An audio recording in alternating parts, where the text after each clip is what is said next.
Good evening, I'm Camden Cohn, and our sports ticker is brought to you by the Nebraska Department of Health and Human Services. Earlier today, Husker punter Brian Buschini was one of 34 players named to the Ray Guy Award watch list. The award is presented annually to the top collegiate punter in the country, and Buschini has made the watch list each of his 3 seasons with Nebraska. Plenty of Olympic news and notes for today. Let's start with news concerning Huskers. In men's basketball, Australia fell to Greece 77-71, but still advanced to the quarterfinals. Former Husker Jack McVeigh played just under 11 minutes off the bench and finished with 3 points and 1 rebound. Japan fell to Brazil 102-84 to end their time in Paris, but Keisei Tominaga saw his most action of the Olympics.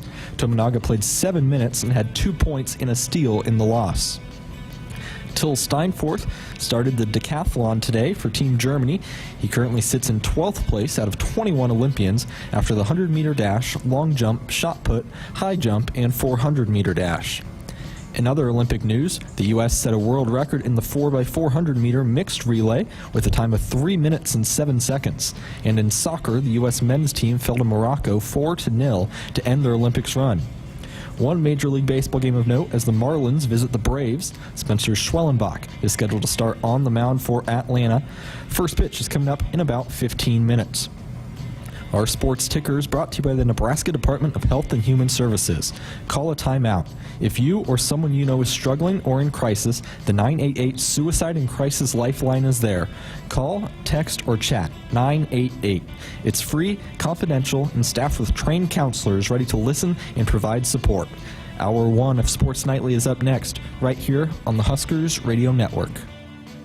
Coming to you live from Memorial Stadium, it's Sports Nightly. All the Huskers, all the time. Sports Nightly is presented to you by the NDOT Highway Safety Office, who remind you to buckle up and put the phone down. Heinrich gonna step in back, little G-belly action. There's a man wide open. It's Jalen Lloyd. The throw, he makes a catch. 30, 20, 15, 10, 5. Touchdown, Nebraska. Nebraska's serving specialist Kennedy sends it over Vasquez Gomez. Perfect pass, set it up. Fairbanks diving, take Laney Choboy. Bumps it left Nebraska. Harper, and nearly drops. Free ball back. Oh, a block back by Becca, and that nearly drops. And a free ball finally over, blocked back by Becca, and it does. Becca Alec, she's putting on a blocking clinic. They can't get it over. Bryce Williams puts his head down, cut off by good defense by Mbako. Now up top it comes to Mast. Mast dribbles once, gives it back to Williams, shoots a 3 on the way. Got it again! Another 3. Williams on fire. Jazz Shelley, who has electrified this crowd. She'll take a 28-footer. You betcha! Are you kidding me? Are you kidding me? She ends the first quarter in triple style. Ball's and a strike here on Gabe Swanson, the pitch.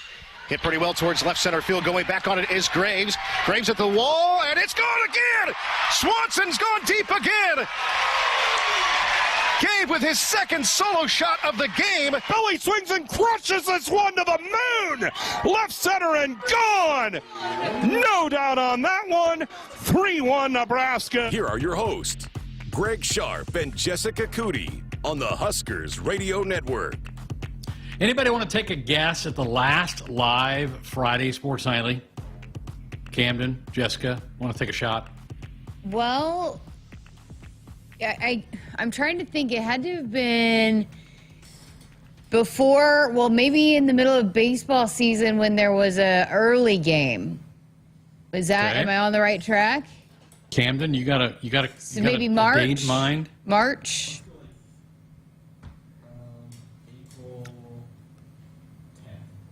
I did exhaustive research today on this very topic. March 1st. Wow. How about that? And today's August 2nd. So Wow. think about that. We have not had a live Friday show. And you're right, because baseball did knock us out. And that March 1st, baseball had a rain out. They were playing in Charleston, and they didn't play. And so I think you and I scrambled and put together a show and did a show that night. But then baseball took it from there. They had all those Friday games, and then we went to the best of shows. So, folks, this is kind of uncharted territory for us. So What do we we're do? Not great tonight. There's a reason that we're not great. We're not used to being here on Friday nights. Yeah, this I think used to be called the party show. I don't even know what we did to deem it as such, but we will try our best. It's been a minute since we've been on a Friday night. somebody said to me, like, Happy Friday. I was like, wait, what? Usually, I'm used to Thursday nights being Friday nights. Yeah, because you have to do a lot of Thursday shows during baseball season because if I'm traveling by yourself but yeah, Fridays you get that off. And then, I think we all need kind of a little recovery time in June and July to kind of catch our breaths. And so that's why we do the best ofs. And I hope you enjoyed it. A lot of work for Camden and Cole before Camden to put those together. Great work by those guys, whether they were old games that we played back, or piecing together interviews that we'd had on the program. We know listenership drops off in the summertime, particularly on Friday. People get into their weekends and they're out barbecuing on the deck. Maybe they're already at the lake setting up camp for the weekend. So we certainly understand that. But we're glad to be back with you now. Camp is going. It's August the 2nd. The big thing today was the official first day for Oregon, Washington, UCLA, and USC as members of the Big Ten Conference. BTN's had kind of a salute to them all way long. But here they are. The 4 are now officially members of this league. And the league now, Jessica, is 18 teams. Huge. Hey, I like the new map thing. They were Matt commercial? Smith, the SID group, was showing it to us. He said it's a little confusing. He expected another spin, but I thought it looked pretty cool, And then you go across.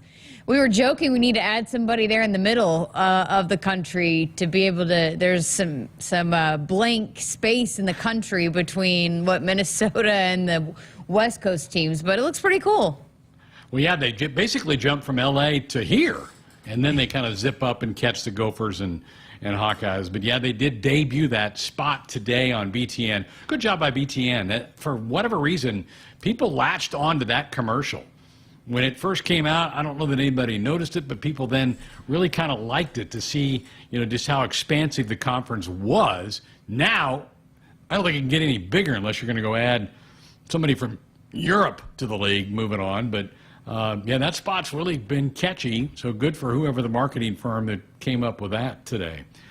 So celebrations going on at the campuses of those 4 schools as they are now officially members of this conference. Huskers practiced today, and we did hear afterwards from quarterbacks coach, co-offensive coordinator Glenn Thomas, offensive line coach Donovan Raiola. We clipped up some of what they had to say. We're going to get to that here in a little bit.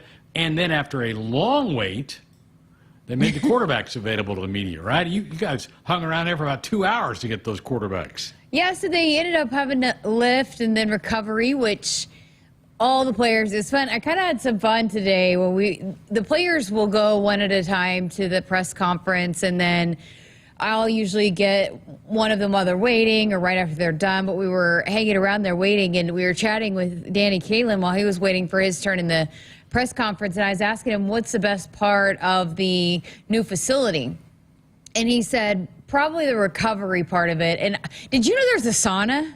I didn't realize there was a sauna in there. A sauna, and then you have those recovery tubs. Yeah, I knew about the pools, the big pools that look like spas, but I just didn't realize there was a sauna in there. But so he was just saying how important that's been, and that has been a big emphasis. And then Heinrich Harbeck actually told me that Coach Rohl said, hey, we've got these fancy toys and all this stuff here that has been put in to help you get through this. Utilize it. It's here. Use it. And so I know the players have been using that, and it's going to be important for them to maintain that all throughout. But so somebody then said, well, what about the training table? He goes, oh, so back to the Danny story. He goes, oh, yeah, by the way, that is my favorite. I forgot about the training table. He said the rollout of it has just been unbelievable, the different options that they've had. It's even another step ahead of what it was before, which is hard to even fathom. Well, the room is massive. It's way bigger than the old training table in West Stadium, which you figured it would be. They were confined by space over there. And I believe right now football is the only team using it. I think they'll open the doors once school starts to the rest of the athletic department to start using that. And I might be wrong on that. Volleyball might be slipping in there next week. I don't know. But I think they did put out, Nutrition did put out a bit of a video a couple of days ago with Kristen kind of showing some of the bells and whistles of the new training table. So, folks, it's the best of the best, and that's something to brag about. And you hope all of this, the recovery room, the training table, leads to victories on Saturdays come the fall for this football team. I do have a question of the night, and it revolves around the quarterback, Jess. Right now, and I noticed this the other night when they were showing some quick video clips of practice number 1. We currently have 2 guys on offense wearing the number 15. Malachi Coleman, who wore it last year, and now Dylan Raiola is wearing number 15. Well, you can't do that. There are duplicate numbers in football, but you have to be on different sides of the. You have to one be on defense, one be on offense, so that you're not on the field at the same time. Well, obviously, particularly if Dylan becomes the starting quarterback, this can't continue. So my question is, who ends up with that number? And do the single-digit numbers maybe play a role in this thing in the end? I mean, I guess it's not that far-fetched, right, that Dylan maybe could get a single-digit number, but if he doesn't, somebody's got to give on that number 15. I think it's pretty near and dear to Dylan's heart to keep 15. He really wants that number. Well, that's what I was saying, that when we were chatting again, a lot of people I know took note of that. But there was going to be a lot of movement within the roster. You mentioned the single digits. I got to imagine, if Dylan was voted a single digit, that he'd probably take it, right? I mean, yeah, I would think so. And I know Malachi Coleman actually told me a year ago that would be a goal of his to one day be a single digit. So I don't know if Malachi is completely locked into 15, if it was just what he had. I think there's going to be several number changes is what I'm getting at, and not saying that Malachi gets a single digit or Dylan gets a single digit, but I think there might be some moving, and it's an honor to get a single digit. So I would think that both those guys would take a single digit if eventually one day, whether it's this year or next year, get a single digit, that they would take it. But yeah, I don't know. I think that if Dylan wants 15, that I think Malachi is the kind of guy that if he wants to be 15, if Dylan wants to, if his quarterback wants to be 15, I got a feeling that Malachi would gladly let him have 15. But I don't think it's anywhere close to being settled. I think there's going to be several shifts in that regard that before we get it all figured out. Do you get any sense of how soon we may learn a few of the single-digit numbers or not? Have you? I haven't. I have not picked up on any crosstalk or anything that, okay, they're going to do it Sunday night. They're going to vote Sunday night for the first 3 or 4 of them. I've not picked up on any of that chatter yet. Well, I think because in the same conversations that we've been having, I think there are a few that are given, that are pretty much, hey, they're shoo-ins, they're done deals. We know they're going to be, like Isaac Gifford is going to be number 2. So, yes. I think maybe with the suspense of all of it, maybe they announce some of those absolutely locked in single-digit numbers. Maybe they'll announce them a little bit earlier, and then we'll see, because I am fascinated to see who gets the other. Didn't we say there's 5 and 5, 5 returners, 5 open? Right. Yeah. So, or 6 and 4. Which one was it? I think it's 6 are back, 4 are available, but the 6 aren't guaranteed to keep them. I mean, keep that in mind. They can be voted off the island, so to speak, and not keep their numbers. I don't think they will, though. I don't think those guys that have the single digits from last year will. Because a guy like John Bullock, who now everyone says is the guy in the linebacker room, he's keeping his single digit. Ty Robinson, Nash, Isaac Gifford, Deshaun Singleton, I guess, is one. He is. And yeah. But I think he's been a big leader. I don't know. Maybe that's a guy that I think he'd keep his. But I'm fascinated to see. I think Jamari Butler moves into a single-digit number. But other than that, I'm not sure who the other. I don't know if I could tell you who the other 3 would be. Yeah, I mean, the mystery will be at the end, right? The last time, the last batch they release, that's going to be the mystery, because those are going to be the ones we're like, who's earned this that we're not thinking of right now. I'm with you. I would be surprised if somebody who had it last year doesn't retain it. But, I mean, we're not inside those locker rooms, so we're not inside those weight rooms and how things are doing it. So we'll see how this thing plays out. But I got to imagine at some point in time, within the next 5 days, we get at least a few of them that come out and are told to us. So we'll see. But they're saying on the chat that Rule said once you get a single digit, you keep it. I don't remember him saying that. Do you? I don't know. I have no idea. So I don't think that, even if that is the case, I just don't think the guys that had them would lose them. I don't. I think those are guys that have been the leaders that earned them last year. Like, I don't know if last year we thought John Bullock was going to be a guy that got a single digit, and then here he was, he got one, and then now he's been absolutely one of the biggest leaders on the team. And so, maybe a couple of them were surprises last year that ended up getting them, but now they've just really embraced that leadership role, and I don't think they're I think they're even more so of a shoo-in. And so, I don't even think, even if it was an option to get rid of them or to re-vote every year, I don't think that those would be guys that would lose those single digits. I think they've pretty much locked in. So I think the 4 open spots will be the one to keep an eye on. And I think Jamari Butler's got 1 locked up, so I really think it's the other 3. I think there's some defensive backs that have a shot at it. Maybe a guy like Tommy Hill, maybe Marquise Buford, which did Marquise wear 5 before? No. Or was he 10? I can't. I want to say he was 10. Our 2 memories are not great, but one of those. Maybe even a Malcolm Hartzog. I could see.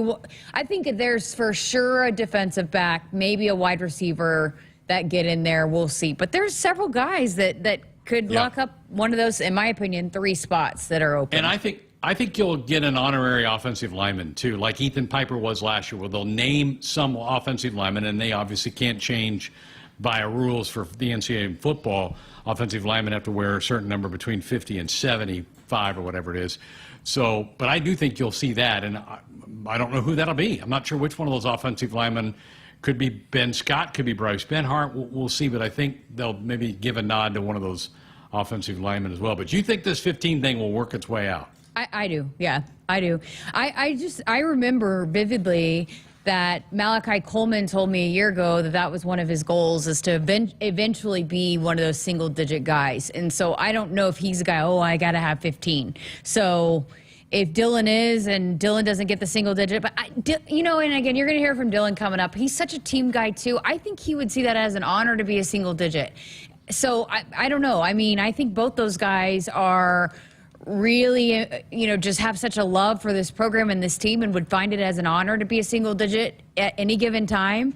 And so, but I think it's going to work itself out. We will see how it goes, but I don't think there's going to be they're going to have to play like arm wrestle for it and see who gets it. I think I know nothing inside information, but just from the conversations I've had and chatting with Malachi a little bit that I have, I think he's a guy that would be, hey, quarterback, you want 15? You could have 15. I feel like he's kind of that guy.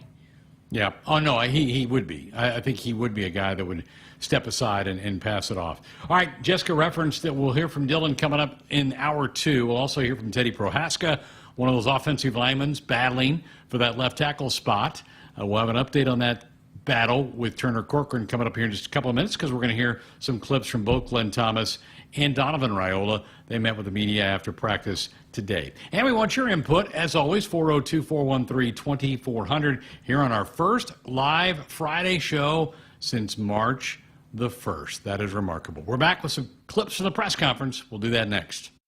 Attention! If you owe money to the IRS, this is an urgent message. The IRS is cracking down by sending out heart-stopping letters, aggressively garnishing paychecks, seizing bank accounts, and putting liens on homes and businesses. They call it enforced compliance, and you better watch out, because penalties and interest on unpaid taxes compound daily, making it seem impossible to ever get out of debt. Don't let the tax debt destroy your life. You need to call Optima Tax Relief, the #1 tax resolution firm. They're experts in the Fresh Start Initiative, one of the biggest breaks that the IRS has ever offered. If you qualify, you could save thousands. Optima's resolved over $1 billion of tax debt for their clients. A+ rated with the Better Business Bureau, they'll fight to get you the best deal possible. Call Optima now for a free consultation. Call 800-783-8055. That's 800-783-8055. 800-783-8055. Optima Tax Relief. Some restrictions apply. For complete details, please visit OptimaTaxRelief.com. Woodhouse has been your premier destination for your automotive needs since 1975. Whether you're looking to purchase a new vehicle, sell your current one, or looking to service, our team ensures a convenient and seamless transaction from start to finish. Explore our wide selection of top brands and enjoy the peace of mind that comes with our team's dedication and decades of trusted service. Get started online at woodhouse.com and experience the Woodhouse difference today. Hit us up on the text line. Text 402-413-2400 with your Husker thoughts. When you're in the stands and have the ability to control your irrigation in the field, it's a game-changing moment. Valley is where farming meets end zone efficiency. With AgSense remote irrigation technology, farmers become the MVPs of their fields. Experience real-time, play-by-play action and control that keeps you ahead. Score big with irrigation technology from Valley. It's technology that improves your life and lets you be at the game and in the game. Find your local Valley dealer at valleyirrigation.com. At Groundworks, we take great pride in helping our Nebraska neighbors keep their homes healthy. From repairing foundations to waterproofing basements to fixing crawl spaces or lifting concrete driveways. We'd like to think our customers choose us because of our attention to detail or the fact that we're the nation's leading foundation solutions provider. What gives our customers the most comfort is we're right here in Nebraska. Visit groundworks.com for a free estimate. Groundworks, foundation solutions crafted with pride. The official foundation company of the Huskers. It's the Make It Ford Summer Sales Event at your Midwest Ford dealers. Get 0% financing or up to $4,250 bonus cash on F-150. Amazing offers and a great selection of the best-selling trucks in America for 47 years. Ford F-Series. These are the deals you've been waiting for, so don't wait. Make it Ford. Make it yours. Make it now. Get 0% financing for 36 months or up to $4,250 bonus cash on a new Ford F-150. Now, only at your Midwest Ford dealers. Not much can be counted on these days, especially getting timely rains. However, having a T&L irrigation system gives you water on demand. This is an insurance policy you pay for once and cash in time and time again. Perfect for all irrigators, T&L irrigation systems don't require complicated, expensive, and dangerous high-voltage electricity. They're driven continuously forward by hydrostatic drives. Take some uncertainty out of farming with an intuitive hydrostatic-powered T&L system. Visit TLIRR.com to learn more. T&L, like no other. Nebraskans are choosing chiropractic for better health. Why chiropractic? Because it's safe, drug-free, and a cost-effective treatment option for back and joint pain. Plus, all generations can benefit from natural chiropractic care. Choose chiropractic first for pain relief or to improve your mobility, athletic performance, or overall wellness. Make chiropractic your first choice for better health and find a chiropractic physician near you at nebraska-chiropractic.org. Get your life back with chiropractic. Woodhouse has been your premier destination for your automotive needs since 1975. Whether you're looking to purchase a new vehicle, sell your current one, or looking to service, our team ensures a convenient and seamless transaction from start to finish. Explore our wide selection of top brands and enjoy the peace of mind that comes with our team's dedication and decades of trusted service. Get started online at woodhouse.com and experience the Woodhouse difference today.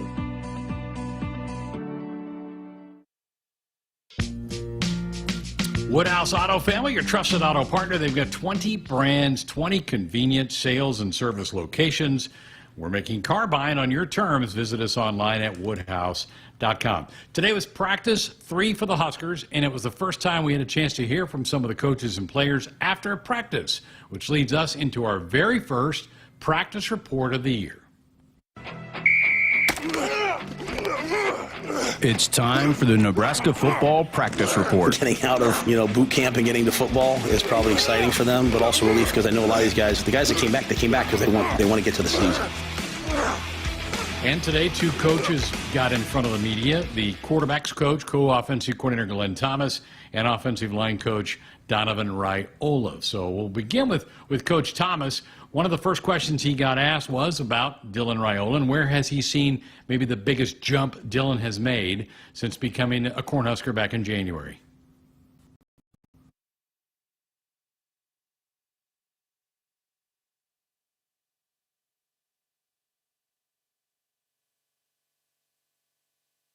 Yeah, and to be expected, probably with all quarterbacks, there's just a comfort level as far as whether it be the play call that's given in, the coverage that they're seeing. I think the more reps and experience that you get, there's that comfort level that continues to grow, right? So, whether it be pocket presence, hey, we drop back, they bring a blitz, you're calm and poised in the pocket and make the right decision. So I think that's probably the good thing that I've seen or positive that I've seen, from the spring. It's kind of a big picture, a lot of moving parts. Introduction of playbook, introduction of defense. Obviously, Tony does a great job schematically with some exotic looks. So the experience, the meeting rooms, as we talk through it in the decision-making process, I think there's a comfort level that continues to improve. Greg, I can't wait till you hear the answer that when I asked Dylan that same question, what Dylan said. I said, where do you think your game grew the most? What do you think he said? I would think he would probably just say learning defenses and learning what he can and can't do. That would be my guess. He said building relationships with his teammates. With the team? Yeah. Yeah. So he said just building that rapport with the guys around him that he knows is going to be important for him. So I asked him that very same question. Where do you think your game, where do you think you've improved the most? And that was his answer. So which he knows is important for him to be able to have the guys, trust, and vice versa. That's vital. No doubt. Also, what's vital for this football team is to cut down on the turnovers. And Glenn was asked about that. He goes, well, it's obviously decision making. You can't force things into certain situations, maybe not try to find as tight a window as you can. But the follow-up question was, well, how do you balance not making a quarterback gun shy and maybe taking a risk or two and playing it safe? And he said, that's a great question. Here was Glenn Thomas's response. Yeah, I think there is a fine line to that. I think there's a science, and you definitely don't want to take, as you say, take their stinger away. But we do have some guys that do have, arm talent for sure and can get down the field. I think there is a component of take what the defense is giving you too, right? Like, hey, they're playing cover 2, there's a drop 8, there's guys way back there. Obviously, we're not going to force the ball down the field, so that's not a time to do that. If they're allowing you or giving you a look to maybe do something aggressive down the field, then definitely we want to do it. Say they give us man coverage one time a game. Well, we don't want to miss that one chance to be aggressive in man coverage.